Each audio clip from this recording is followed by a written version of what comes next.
Eliza lived in a house that groaned with secrets, not the exciting pirate treasure kind, but the heavy, suffocating secrets of unspoken words and unrealized dreams. The house, a Victorian relic with peeling paint and a perpetually creaking attic door, perfectly mirrored how Eliza felt about herself: old, dusty, and full of useless things.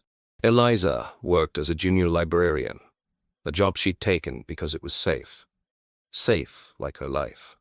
She loved books, losing herself between their pages, living vicariously through the bold heroines and courageous adventurers. But in her own life, Eliza was anything but bold.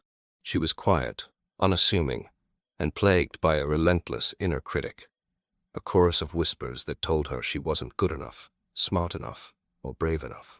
These whispers were strongest when she tried something new, or worse, when she considered something she actually wanted, like the writing class starting at the community center. Eliza dreamt of writing stories, pouring the world she saw, the emotions she felt, onto paper. But as soon as the thought solidified, the whispers began. Who do you think you are? You're not a writer. You'll embarrass yourself. Everyone will laugh. One evening, a storm raged outside, mimicking the turmoil within Eliza. Rain lashed against the windows, and the wind howled like a banshee. The old house groaned in protest. Suddenly, a loud crash echoed from the attic. Eliza jumped, her heart hammering. The attic was always locked. Her grandmother had kept it locked, and after her passing, Eliza had simply left it that way, afraid of what she might find. But now, the door was ajar. Hesitantly, Eliza grabbed a flashlight and crept up the creaking stairs.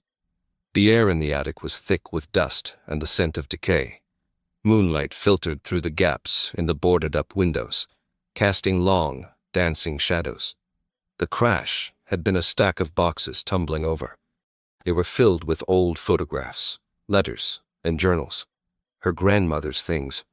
As Eliza sifted through the debris, a small, worn diary caught her eye. It was bound in faded blue leather and secured with a tarnished clasp. Overcome with a sudden curiosity, she opened it. The diary was her grandmother's from when she was a young woman.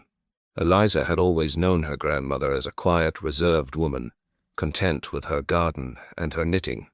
But the diary revealed a different person altogether, a woman full of dreams, ambitions, and a fierce desire to be an artist.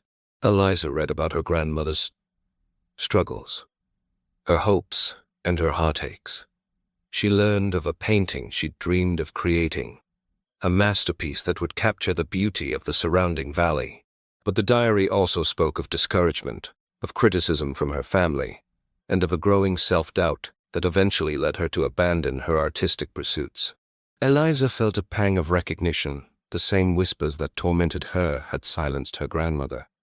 It was like looking into a distorted mirror, seeing a potential future she desperately wanted to avoid. One entry, scrawled in a shaky hand, stood out. I let their doubts become my own. I buried my talent because I was afraid to fail. Don't let my fear become your legacy. The words struck Eliza like a physical blow. She closed the diary, her hands trembling. The whispers in her head seemed to quiet, replaced by a new, unfamiliar voice, a voice of defiance. That night, Eliza couldn't sleep. The image of her grandmother, her dreams unfulfilled, haunted her. She realized that her fear of failure was keeping her trapped, just as it had trapped her grandmother. The next morning, Eliza did something she never thought she'd do. She walked to the community center and signed up for the writing class. The first class was terrifying. Eliza sat in the back row, her hands clammy, convinced that everyone was judging her. The instructor, a kind woman with bright eyes and a warm smile, named Miss Davies, asked them to introduce themselves and share why they wanted to write. Eliza's turn came. Her throat tightened, and the whispers roared in her ears. You can't do this. Just leave now. No one wants to hear what you have to say. But then, she thought of her grandmother. She thought of the buried dreams, the unwritten stories. She took a deep breath and spoke, her voice barely a whisper at first, but growing stronger with each word. "My name is Eliza," she said, "and I want to write because I have stories inside me that need to be told, and because I don't want to be afraid anymore." To her surprise, no one laughed. Instead, she saw nods of understanding, of shared vulnerability. Miss Davies smiled encouragingly. That night, Eliza wrote for hours. It wasn't perfect, but it was hers. As the weeks passed, Eliza continued to attend the writing class. She learned about character development, plot structure, and the importance of voice. More importantly, she learned to trust her own instincts, to ignore the whispers, and to silence the critic within. She wrote about her life, about the old house, about her grandmother, and the diary. She wrote about her fears and her hopes, and slowly, she began to find her voice. Meanwhile, back at the house, strange things began to happen. Eliza would find objects moved in the attic, books falling off shelves, and she would hear whispers that sounded almost like voices calling her name. She initially dismissed it as her imagination, fueled by her anxiety and the old house's quirks. But the incidents became more frequent and more unsettling. One afternoon, while working on her latest story, Eliza heard a distinct tapping coming from the attic. It was a rhythmic, insistent tapping, like someone trying to get her attention. Fear gripped her. She knew she should ignore it, but curiosity and a strange sense of urgency compelled her to investigate. She opened the attic door, her heart pounding against her ribs. The air was cold and still. The tapping had stopped. She shone her flashlight around the room, but saw nothing.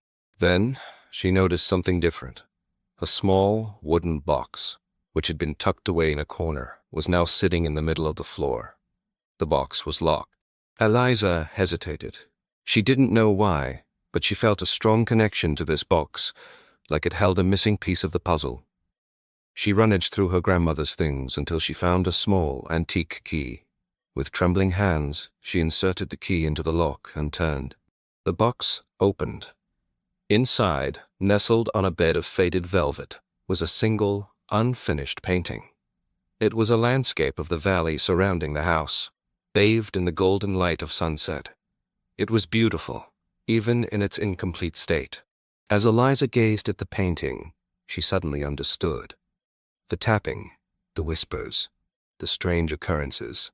It was her grandmother, her spirit somehow trapped, unable to find peace because her dream had been left unfulfilled. Eliza felt a surge of determination. She knew what she had to do.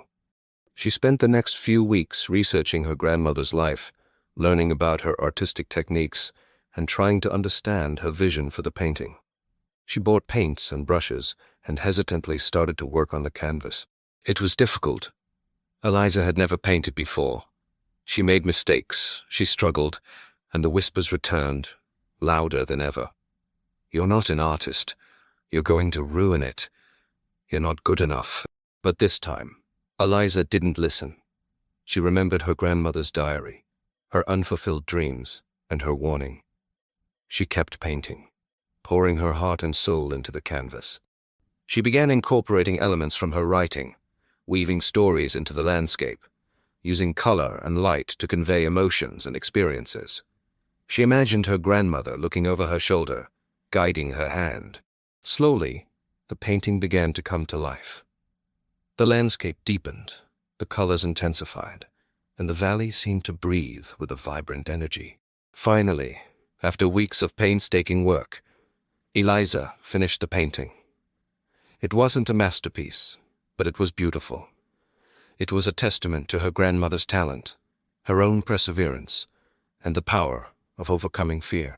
As she stepped back to admire her work, a warm breeze swept through the attic. The room filled with a soft, golden light. Eliza could have sworn she heard a faint whisper, a whisper of gratitude and peace. From that day on, the strange occurrences in the house stopped. The attic felt lighter, the air cleaner, The whispers that had haunted Eliza for so long faded into silence. Eliza continued to write, her confidence growing with each story she completed. She even submitted one of her stories to a small literary magazine. A few months later, she received an email. Her story had been accepted. Eliza read the email over and over again, tears streaming down her face. She had done it. She had faced her fears, silenced her inner critic, and achieved her dream. She hung her grandmother's painting in her living room, a constant reminder of the importance of pursuing your passions, of never giving up on yourself, and of silencing the whispers that try to hold you back. Eliza's life was no longer safe or quiet. It was full of challenges, uncertainties, and the occasional bout of self-doubt. But now, she knew how to face those challenges. She had learned to embrace her imperfections, to celebrate her strengths, and to believe in herself. She had finally found her voice, not just as a writer, but as a person. And the old house, once a symbol of her fears, now felt like a sanctuary, a place where dreams could be resurrected, and where the whispers had finally been silenced. She finally understood that the true treasure of the attic wasn't the diary or the painting, but the courage to believe in herself.